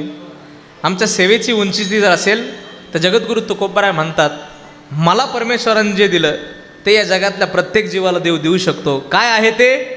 तर या मृत्यू लोकात न मरणे ही अवस्था. न लगे मरावे ऐसा ठाव दिला देवे. देवाने मला ते सामर्थ्य दिलं की या मृत्यू लोकात आता मला मरावं लागणार नाही. खरं मला सांगा, तुम्ही या मृत्यू लोकात मरावंच लागणार नाही अशी अवस्था मिळते का हो? बरं, एक प्रश्न तुम्हाला सगळ्यांना विचारतो. मला सांगा, इथे बसल्यापैकी कुणाकुणाला असं वाटतं बा मी मरणार नाही? 15 मिनटं बाकी आहेत आपल्याकडं. कोणाकोणाला वाटतं बा मी मरणार नाही? बरं, जाऊ द्या, हा थोडा प्रश्न अवघड असेल, सोपा विचारतो. मला सांगा, किती जणांना वाटतं बा मी मरावा?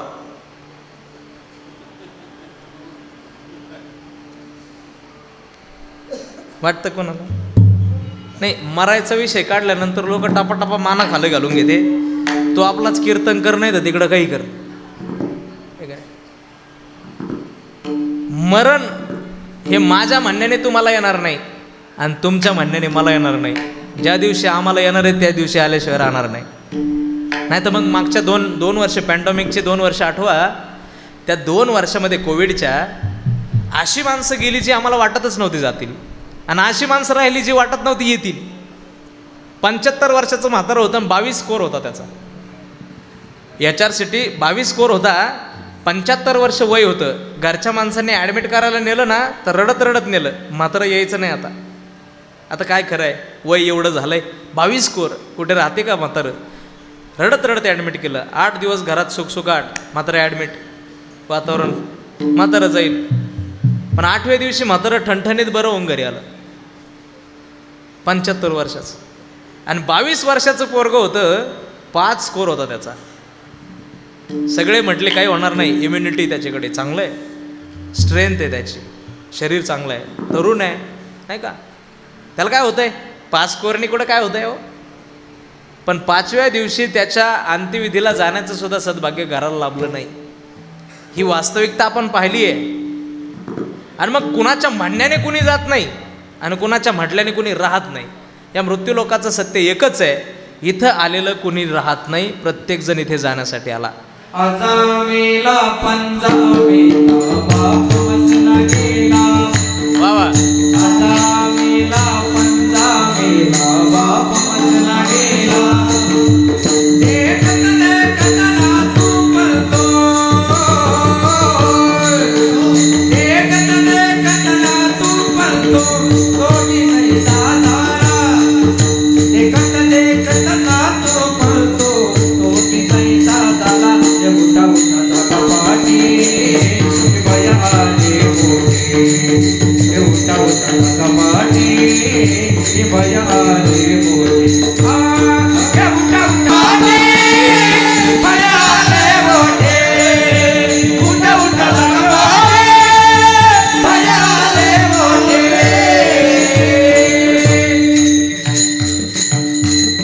आजा मेला पंजा मेला बाप मसना गेला. देखत देखत नातो पण तोही तैसा झाला.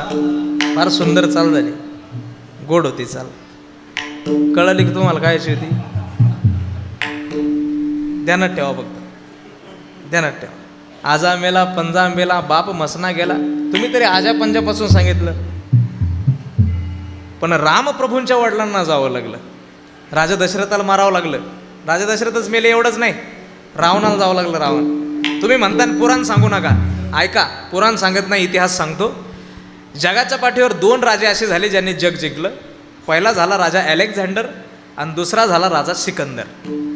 या सिकंदराला सुद्धा जावं लागलं आणि अलेक्झांडरलाही जावं लागलं. सिकंदराकडे इतकं सैन्य होतं की त्याने फक्त एखाद्या देशाकडे हात करायचा की तो देश जिंकला जायचा. इतकी संपत्ती होती, पाहिजे ती गोष्ट घेतली जात होती. पण ज्या दिवशी त्याला काळ घ्यायला आला ना, त्या दिवशी ती सगळी संपत्ती काळाने एका हाताने बाजूला केली आणि एका हाताने सगळं सैन्य बाजूला केलं आणि फक्त सिकंदर उचलला. याद कर सिकंदर के हौसले तो हाली थे, जब गया था दुनिया से दोनों हाथ खाली थे. नाही का, जर जमीन और जेवर कुछ न साथ जाएगा, खाली हाथ आया था खाली हाथ जाएगा। मौत ने जमाने को ये समा दिखा डाला, कैसे कैसे रुस्तुम को खाक में मिला डाला। मुट्ठी बांध के आने वाले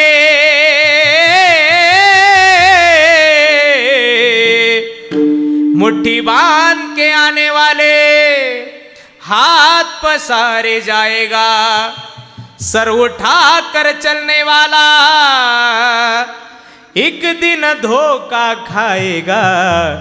चलता सूरज धीरे धीरे ढलता है, ढल जाएगा ढल जाएगा ढल जाएगा ढल जाएगा ढल जाएगा। या मृत्यू लोकात कोणी राहणार नाही, प्रत्येकाला जायचे। पण उत्तम कर्माने काय मिळतं तर तुकोबराय म्हणतात, न लगे मरावे ऐसा ठाव दिला देवे। म्हणतो का दिला? कारण तुकोबराय म्हणतात जगावरती उपकार असतील कुणाचे, पण माझे उपकार वेगळेच आहेत। माझे उपकार देवावरती अभंगाच्या दुसऱ्याच्या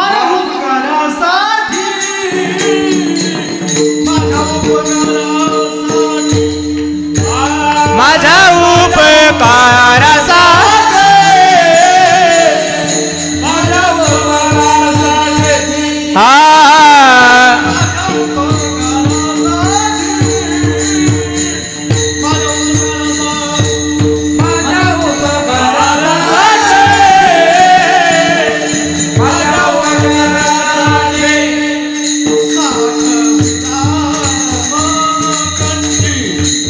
वागविला मलकाटी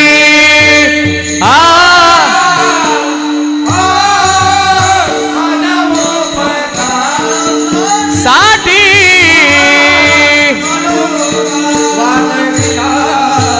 मलकंडी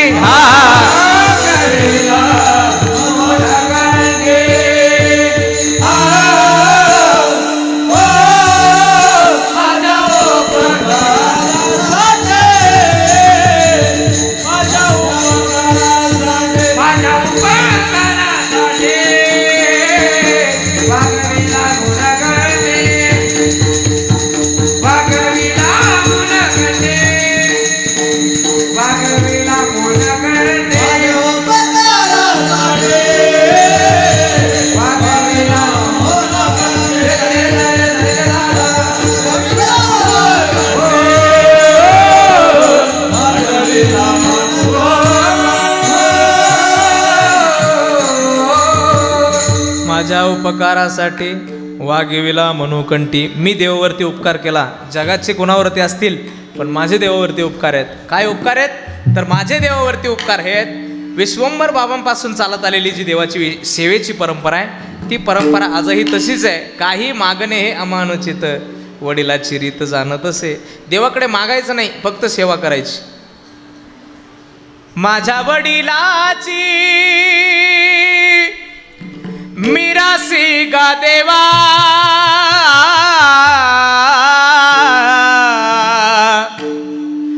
तुझी चरण सेवा पांडुरंगा। देवा, माझ्या वडिलांची परंपरा आहे, माझ्या वडिलांचे ते संस्कार आहेत। मागायचं काहीच नाही, फक्त सेवा करायची, आणि त्याचा परिणाम तुकोबराय म्हणतात, माझ्या उपकारासाठी वागविला मनुकंठी। मी देवाचं नाव माझ्या अंतकरणात धारण केलं, कंठात धारण केलं। कोणतं? तर कंठी धरिला कृष्णमणी, आणि ते नाव धारण केलं म्हणून देवाने मला काय केलं तर न लगे मरावी अशी अवस्था दिली। एवढंच नाही तर देवाने मला काय केलं तर घरी दिला ठाव, अवघा सकळही वाव। मला आता फक्त देवाने घरी ठाव दिला, पाहिजे तसं येण्याचं सामर्थ्य दिलं, पाहिजे तसं जाण्याचं सामर्थ्य दिलं। तुकोबराय म्हणतात एवढंच नाही तर सगळ्यात महत्त्वाची गोष्ट परमेश्वराने मला जी दिली ती काय आहे तर या मृत्यूलोकाचा शेवट माझा उत्तम केला। कारण मी ब्रह्म आहे याची अनुभूती देवाने मला दिली। मी आणि तो वेगळा नाही हा भाव त्याने माझ्या ठिकाणी आणून ठेवला। ही सगळ्यात मोठी कृपा त्याने माझ्यावरती केली अभंगाच्या शेवटच्या चरणामध्ये। तुका म्हणे के ठाई, तुका म्हणे के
माझे तुझे नाही क्या बात है.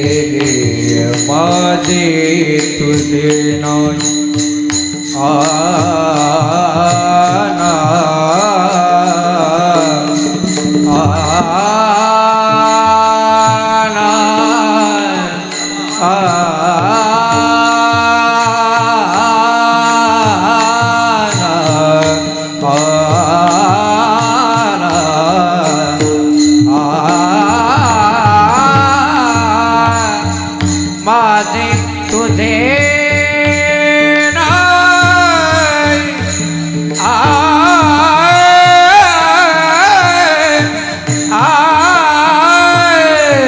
माझे तुझे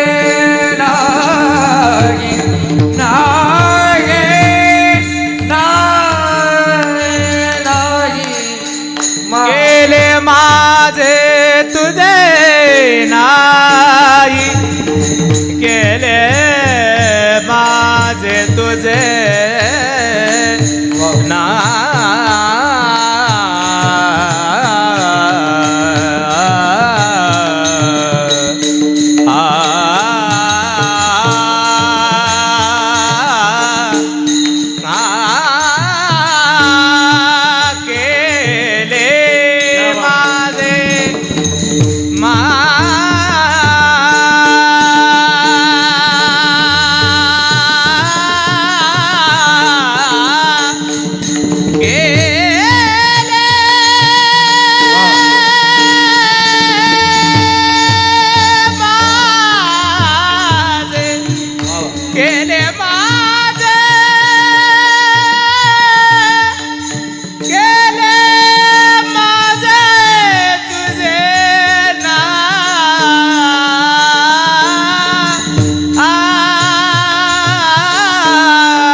माझे तुझे नाही माझे तुझे केले माझे तुझे माझे माझे तुझे नाही केले माझे माझे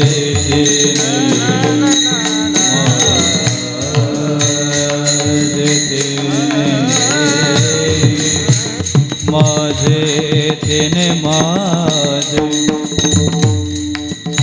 तेने माझे तेने माझे तेने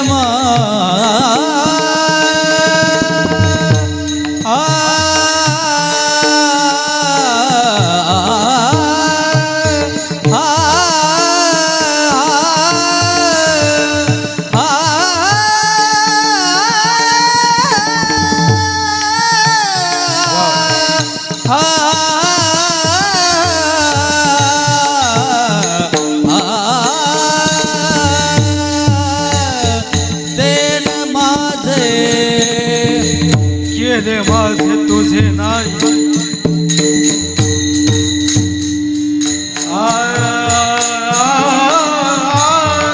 केले माझे तुझे नाही केले माझे तुझे नाही केले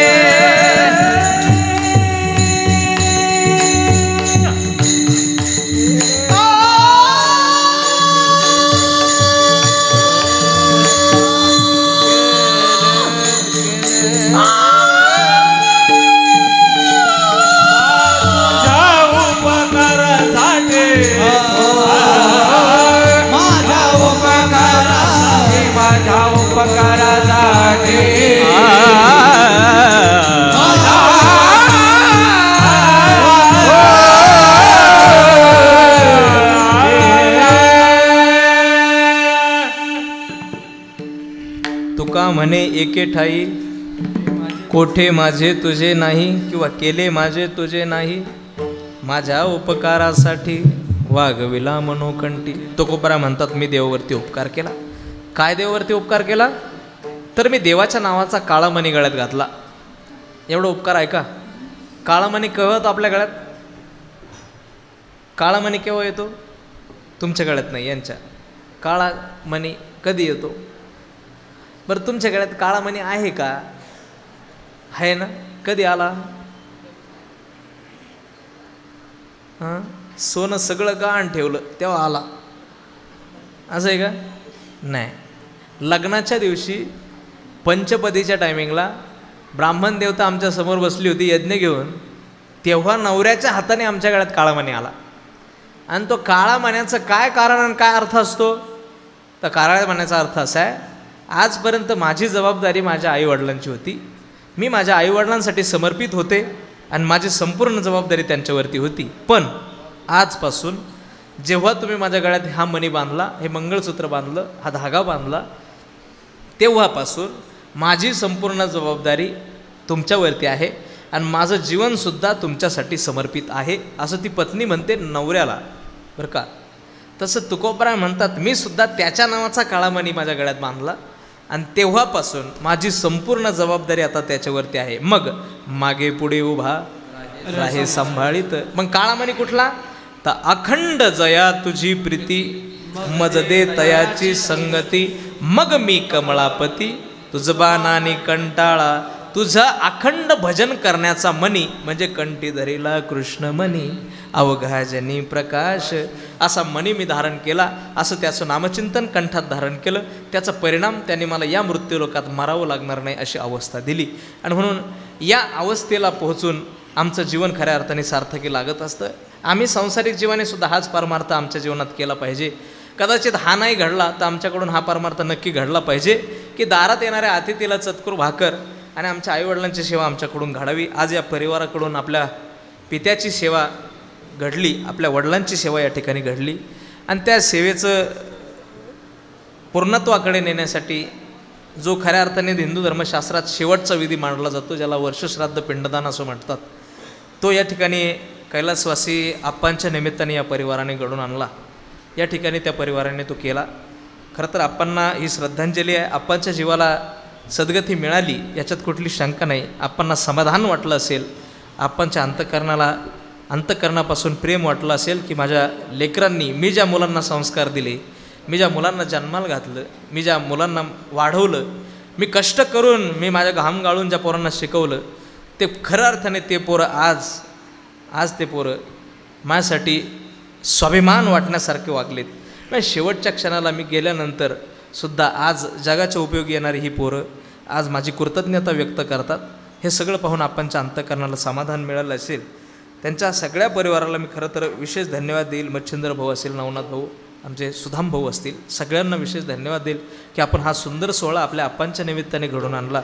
सगळ्यांना विशेष धन्यवाद देतो. जमलेल्या सर्वच मान्यवर मंडळी, अनेक क्षेत्रातील आलेल्या मान्यवर मंडळींना विशेष धन्यवाद देतो. कैलासवासी महादू जानोजी पाटील गुंजाळ, अर्थात आप्पांना आपल्यातून जाऊन वर्ष झालं. त्यांच्या निमित्ताने त्या परिवाराने वर्षभर या ठिकाणी विधी संपन्न केले आणि आज पिंडदानाचा सोहळा आहे.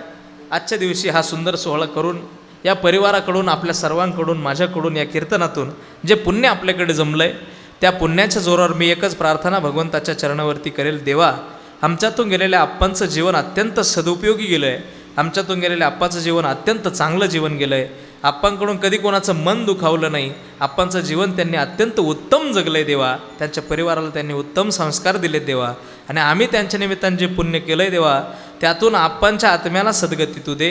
कदाचित त्यांच्या आत्म्याच्या प्रवासात कुठे पुण्य कमी असेल तर आम्ही केलेलं पुण्य घे आणि आमच्यातून गेलेल्या आप्पांना तुझ्या चरणाजवळ जागा दे, अशी सदिच्छा सद्भावना या ठिकाणी व्यक्त करतो आणि सेवेला या ठिकाणी पूर्णविराम देतो. अनेक मान्यवर उपस्थित आहेत, त्यामध्ये आपल्या गावचं भूषण, पंचायत समितीचे सभापती सन्मान्य आदरणीय वंदनीय श्री नवनाथ भाऊ आरगडे, त्यांनाही आज ते आवर्जून उपस्थित राहिले. जरा उशिरा आले, पण मग आले, ते चुकत नाहीत, आजपर्यंत चुकले नाही, आजही चुकले नाही, ते वेळेत या ठिकाणी उपस्थित आहेत. आदरणीय वंदनीय आपल्या काशी विश्वेश्वर भगवान मंदिराचे व्यवस्थापक आदरणीय बन्सी बाबा या ठिकाणी आवर्जून उपस्थित आले. बाबांच्याही चरणी नतमस्तक होतो. अनेक मान्यवर उपस्थित आहेत, सर्वांच्या चरणी कोटी कोटी भावाने अभिवादन करतो. सेवेला या ठिकाणी पूर्णविराम. विठोबा रखुमाई, विठोबा रखुमाई.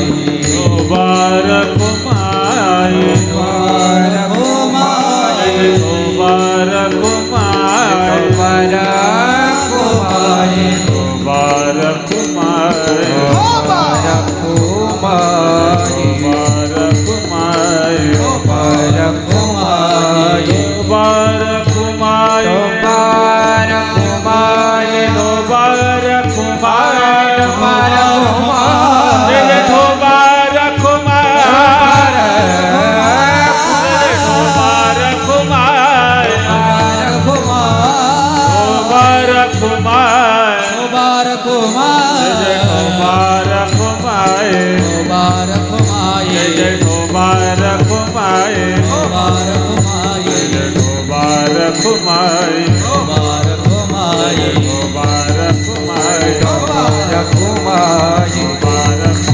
ढोबा रखुमाए ढोबा रखुमाए ढोबा रखुमाए ढोबा रखुमाए ढोबा रखुमाए ढोबा रखुमाए ढोबा रखुमाए ढोबा रखुमाए ढोबा हरि जय ज्ञानेश्वर माऊली ज्ञानराज माऊली ज्ञानेश्वर माऊली ज्ञानराज माऊली विठ्ठल जय जय जय जय जय विठ्ठल जय जय बोले ले कुले वेळे वा कुले मुदा करा क्षमा परा